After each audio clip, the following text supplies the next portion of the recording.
All right, on the bar today is a Pioneer PL530 turntable. Manufactured between 76 and 78, fully automatic direct drive, gigantic turntable. I'll talk about that in a little bit. Very large dimensions on this table. Very well-known table. You find these for sale kind of all over the place. I mean, we've had several down at 402 Vinyl. So pretty familiar with this model number. Not so much the higher end of the series, which I'll cover in a minute, but this model number for sure. Speaking of the series, I pulled down a 1977 product catalog, and in that catalog it had what I'll call 3 tiers of Pioneer turntables. There was the top tier, right? Top of the line was the PL570, and then the PL550, and then finally the PL530. All similar dimensions, similar size, similar cases, similar presentation, different functions, but they were part of the larger turntable group, and I kind of lump them into one series. You had the one mid-range turntable, the PL510A, which I did a gear review on. It's probably maybe released a month before this one, maybe a little bit longer.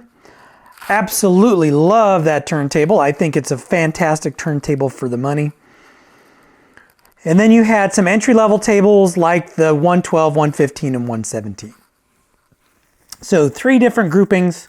So this was kind of at the bottom of the top tier, right? So mid-tier turntable, I guess is what you could call it. The aesthetics, I'm going to call this 70s big, right? And I totally stole that from a website, a strength conditioning website that I used to visit all the time, called 70s big. Maybe I'll flash up an image about 70s big. But 70s big, gigantic turntable, direct drive, operation pretty easy. So let's go over how this thing works. So again, fully automatic turntable. Speed controls over here. So speed selectors over here, 33 and 45, and then a pitch control knob for 33 and 45. Strobe. I love me some strobe action. Start, stop, repeat, record size, arm elevation. This has the magnetic anti-skate, so it's a knob that you turn. It's either magnetic or spring. I'll have to check on that. But it's one of the two. Counterweight, clearly marked in the back. It has that lateral weight. I don't think those really do anything, but it has lateral weight on it. So it's really simple. You plug it in, make sure you get your cartridge head shell aligned, hit start, and it goes. That's as simple as it gets for these. I will say, and I've actually owned, I did own a PL530 for a very short period of time, and it grew out of fancy with me, I guess, because of the size of the turntable and by nature the clunky operation of the turntable. And it's not nearly as clunky as like a PL A35 or 45 or 25 or something like that, but it's definitely not as smooth as like one of the newer, Pioneer all digital integrated circuit turntables. Like a PL, what is it, 701 or I'll flash an image up. I want to say 707, but I was just servicing an RT 707, so I don't think that's it. Like a PL, I think there was a PL50, PL30. I don't know. I'll flash up some images. But basically, this was kind of an in-betweener turntable. Serviceability on this, I would call it, repairs probably intermediate because there are tons of caps in here. I did not recap this one. But I will talk about what I did with this one. Intermediate, lots of capacitors. There are some parts in here that may be hard to source, some unobtainium parts, unless you can find someone who's parting one of these out. So you may run into an issue with that. But, you know, basic service on this is pretty straightforward, pretty easy. Repairs on this, though, could be tricky. There are some common things to look out for on these in terms of repair. One is there's a little tiny piece of foam, and I have a 530 video where I talk about this. There's a little tiny piece of foam that after 40, 50 years will disintegrate, and what happens is the tone arm, right, when it returns, it doesn't make it all the way to the stand. So that little piece of foam disintegrates and you've got to replace it. That's super common on these. Other common issues with these are speed being out of regulation, and typically that's just dirty pitch controls. These being out of true, let's say that. So instead of kind of hitting 33 or 45 when they're dead centered, you have to go in and adjust them, and that's not too hard on these. I think I did it on the other one. I didn't really do it on this one. But again, I'll explain to you what I did on this one here in a minute. So I haven't found one of these that I could not get working. This one I had to get working again, and again, I'll talk about that. But every one that's crossed my bench, I was able to get up and running in very little time. And I have not found one yet that required like a complete recap, or really, I'll be honest, any electronic component replacement to make it work. Everyone has been really just, it's just more of a mechanical adjustment type thing to get them up and running. So they're pretty reliable tables. I mean, I've found them to be pretty reliable. If you're looking to get one of these, right, some things to look for. Dust cover condition. This has a really pretty clean dust cover. I did have to buff it out. I didn't do a very good job wiping this off, though. I gotta clean some of that residue from my when I was cleaning it. This isn't scratch free, but it's pretty close. The dust covers on these weren't the most resilient, so you do find a lot of them with pretty deep scratches and cracks and things like that. This one, fortunately, is not cracked anywhere. It doesn't have any deep scratches anywhere. All pretty minor superficial type scratches. But you want to check for the condition of the dust cover. Completeness, make sure it has everything, right? Make sure all the button caps are here, the lever caps are here. You know, make sure that the tone arm is complete with all of the components, and feet are big on this. Make sure you get one with good feet. They attach to the actual plastic lower plinth, I guess if you want to call it that. The big thing on these, and here's where I'm going to talk about what I did to this one. And there's a series that's either been released or shortly going to be released on what I did, but this one is actually in a, and I'm not going to say solid, it's in a real wood, real walnut, paper-backed walnut, veneer wrapped plinth. So what I did was I removed the old vinyl veneer off of it because half of it was gone, or a bunch of it was gone. And that is probably the most common cosmetic issue with these. And that extended to the Pioneer 50 series, lower end 50 series receivers and 80 series receivers. They used the cheapest possible veneer, thinnest possible veneer on these, and they do not hold up after 30 or 40 years. I saved some of the veneer to show you what I'm talking about, but here is the veneer. It's almost like tissue paper. You can see right through it.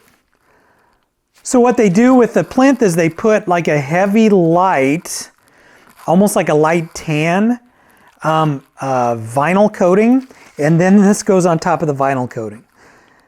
So what happens is, because this stuff is just garbage, the second it gets loose, it just tears. I mean, I can just tear this away with zero effort. It just tears horribly. So that is going to be common on all of these. Reveneering this actually wasn't too bad. I thought it was going to be a nightmare. The nightmare came, and you'll see it in the video. I don't want to, spoil anything, but was really realigning the mechanicals after I was done. That was the most difficult part of the entire project. But reveneering this, disassembling it and reveneering it, I mean, it was kind of scary because there are a lot of moving parts and pieces. Luckily, I found a post on Audio Karma where someone did it before I did it, so I could follow what they did, and it wasn't too bad. And I was able to get the wrapping right. I mean, you can hardly see any of the where the veneer piece is joined. This corner is kind of the only rough one, but again, it's pretty good. And it's I mean, it's looks way better than it did. Even if this veneer was intact, see how it's kind of a greenish mist color? I don't think it held up well to UV, and they just all look dull, right? They just don't, they don't look, it doesn't look natural. It doesn't look like it's actual veneer. This is actual veneer. So probably overkill on this, but I wanted to do it. And this was a really clean example. So I decided to do that on this one. So again, check out that video if you're interested in that. I'm not doing, most of my videos, I intend to not do them in parts anymore. So it's just going to be a solid video. I haven't even edited that. I won't edit it for a while, so I have no idea how long it is, but I'm sure it'll be a longer video once I get it edited. So if you're looking to pick one of these up and you're wondering about price, first with the crazy one, I think I found one kind of way out there. Somebody was asking like $2,000 for one of these, and that is ridiculous. Way ridiculous for one of these. Again, ask what you want, but I don't think you're going to sell one of these for $2,000. A realistic price. So there are people that will re-veneer these and sell them on eBay, and they will actually sell. And I believe those are also recapped. So they're recapped, re-veneered. They have dust covers that are either, aftermarket replacements like through J&B Audio, or the dust covers are in really, really good shape. But those will regularly sell for $1,000 or more. And not that this is not a good turntable, but it's not a great turntable. And again, it's just clunky. The operation is clunky. That's about the only way I can describe it. Is the operation of these of this particular turntable is clunky. One in this condition. So this one's kind of tricky. So one in this condition that has not been re-veneered, right? So I'm going to remove this particular turntable out of the mix for right now. One that is in this condition. So let's say the veneer actually is 90% intact. The dust cover's clean. It functions well. It works. Sounds good. Presents well.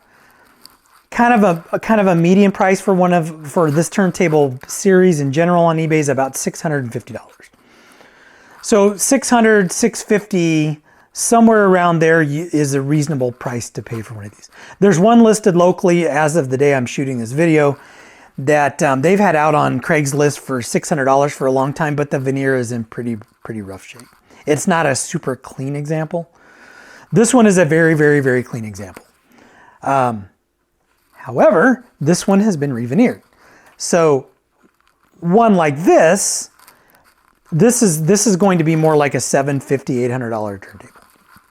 Right, now what the shop owner decides to actually price it at or sell it at, that's another story, but I'm probably going to put this out at like $800 because go find one that's been re-veneered and serviced, not recapped, but serviced, and is working and comes with a warranty, right? A limited warranty for less than $1,000. You can't. Even the ones on eBay, you probably don't have a warranty on it. So this will be a little bit more higher priced. Again, $750, $800, $700, it just depends. The shop owner and I have to discuss that. But again, I'm kind of talking about in general. So in general, $650 for one that's in good shape. For parts, less than $300. They sell for that on eBay, $300 or less. I'm just going to come clean. I picked this one up locally for $150. So I got it at a phenomenal price. And that's $150 working. So $150 working about, the re-veneer did take me quite a bit of time. The re-veneer took me over the course of a week, probably 5 hours. Maybe a little bit less than that, 4 to 5 hours. So, there was a lot of work involved, but I got this at a phenomenal price. So I figured, I'll try to re-veneer it. If I screwed up, I'm out $150. I can always sell the turntable for my $150. clean it up a little bit, make sure it's working. But I was confident that the re-veneer would not be that bad. But I'm not talking local prices, I'm talking eBay prices, because, you know, that's Omaha, Nebraska street price for one that's used, that was in pretty rough shape. But on eBay, $300 or less, $250, you might score one for $200. You know, $200 would actually be a pretty decent deal on eBay.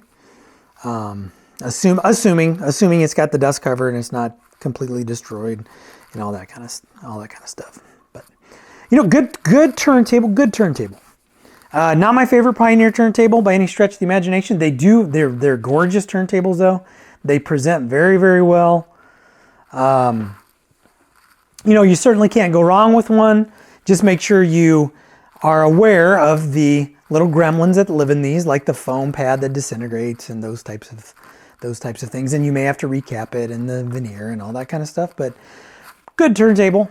Not my favorite. The PL41 I think is Pioneer's greatest turntable. I have a gear review on that being released sometime around the time this is released. You know, these are good turntables. Just not my favorite. So enough rambling. As always, if you like what you see, like it, subscribe, and I'll catch you in the next video.